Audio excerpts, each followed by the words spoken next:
I was born on the Yakima Indian Reservation. My parents were young teenagers when I was conceived. When my mom and dad were married, she was 15 and dad was 16. 9 months and 1 day later, I was born. With just young teenage parents. Mama had just turned uh,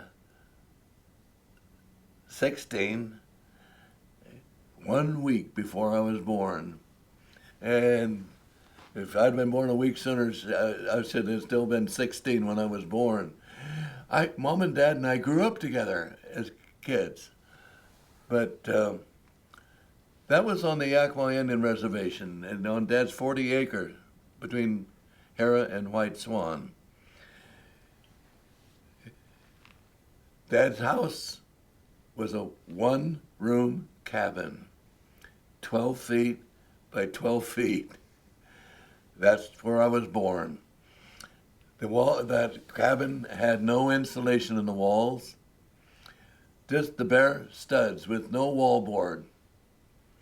No wallboard or anything on the ceiling, just open ceiling. Corrugated tin roof. On July 17th, 1927, at 4 o'clock in the afternoon, when the temperature was 104 degrees.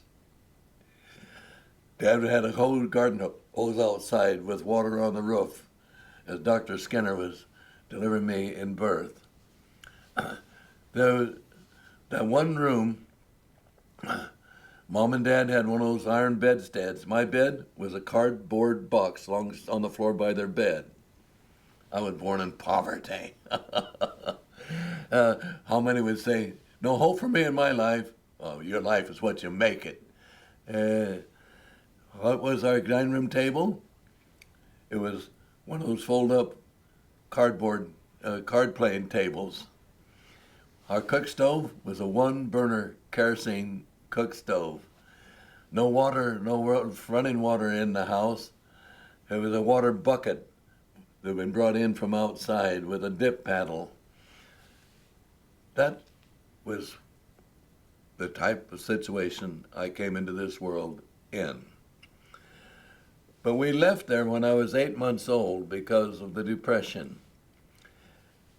Dad and Mom moved to Southern California, where Dad got a job with Goodyear Tire Company. I grew up in that area, but we kept coming back to the reservation, not to the reservation, but back to the tribe every year for general meetings. And then when it came time for tribal council, down tribal council, we'd come back for those gatherings, those meetings. So I remember as a youth going to tribal meetings, Cowlitz tribal meetings, and many of the old long hairs, the elders, who were more comfortable talking in the Indian language than in English, they would, when the general council meeting would be ready to take place, they'd be gathering. Well, Upper Cowlitz band people and Lewis River Cowlitz band, they'd be in little circles, and it would be just Upper Cowlitz or Lewis River Cowlitz. They'd be talking either in the K-Sears dialect of the Salish or in the Tainapum dialect of the Sahaptin. Down here would be a circle in the general council meeting before it got started, and they were Lower Cowlitz, and they'd be speaking in the C-Series dialect of the Salish. But when the meeting got started, which one of those was it? None of them. They were talking in the jargon. I remember seeing an article years later that it told what I had personally experienced. That the article was from the Tacoma News Tribune. A news reporter from the Tribune in 1925 attended a Cowlitz General Council meeting and said the entire meeting was in the jargon. When we got together with all those. But I would hear these different languages, and the Upper Cowlitz with the K-Series dialect of the Salish, That, to me, all I could hear was the deep guttural K sound. It was different than what you think of today in a K sound. For example, Mount Rainier, Tacoma. Now, you don't pronounce that Tacoma like the city of Tacoma with a C, because that Tacoma puts the C sound up here in the upper palate, Tacoma. But with deep guttural K, Tacoma, down way down deep. And there were so many K sounds in that dialect that all I could hear was and I couldn't understand anything. But I was listening to all of these, so it was a part of what I was experiencing as a youth.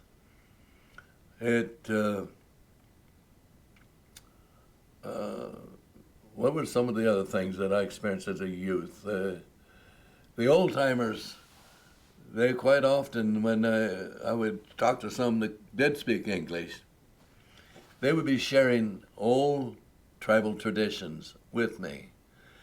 And so a lot of my tribal heritage came from them, not from my dad.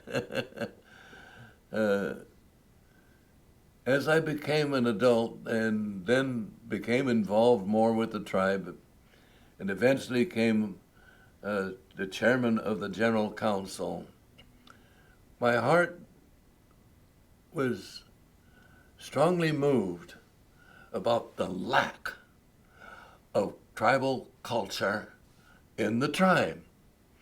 Every tribal meeting, the only thing we talked about was land claim settlement, land claim settlement, land claim settlement. That's all we ever heard.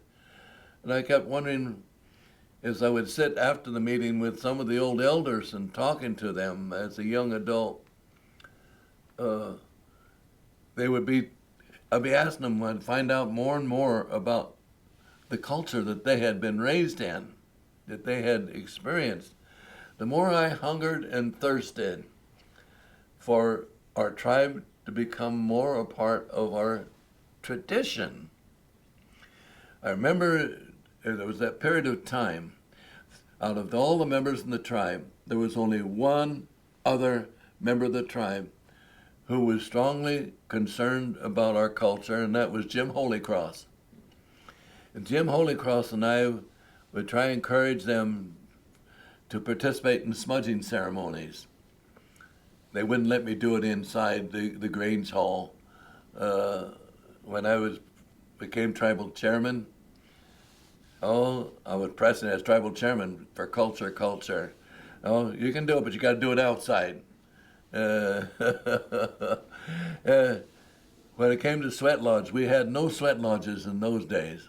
No sweat lodges. We had no drumming group. We had no dancing. We just all land claim settlement and then usually a potluck at Lewis and Clark State Park following. I got a little bit of culture there. I think that Jim Holycross and John, his last name, it'll come to me in a minute, would show us how to play the old bone game. But culture came slowly in many different ways. I really got first initiated to the sweat lodge outside of the Cowlitz tribe, as I ended up having 3 national Indian offices. And I have my certificate from the Smithsonian Institute in my museum, where my name today hangs on the wall of the Smithsonian Institute, on the honor wall, where bronze plaques are for the names of people who have served in national Indian offices. In many different tribes, I served on committees in 3 different national offices, which allows me to be involved in activities and problems and needs on many of the Indian reservations throughout the United States. And that's where I first had my first sweats, in the sweat lodge. When I tried to encourage the Cowlitz to sweat for many years, nothing, until we had some of our young men, Randy Cottonware and some of those, who then first began, they built a sweat lodge. Oh, how my heart was filled with joy because of what I was now beginning to see happen. The old timers in the tribe would not participate in that. It took the younger ones to have a hunger for the culture. And one of my concerns today is, under current tribal leadership, there is not the interest in the culture that we used to have. It's becoming an industrial institution. An institution that's just interested in the dollar bill, the green frog skin. We're becoming red apples, red skin, white man inside. And my hunger is for us to return to the ways of our ancestors, even though we're living in a white man's world.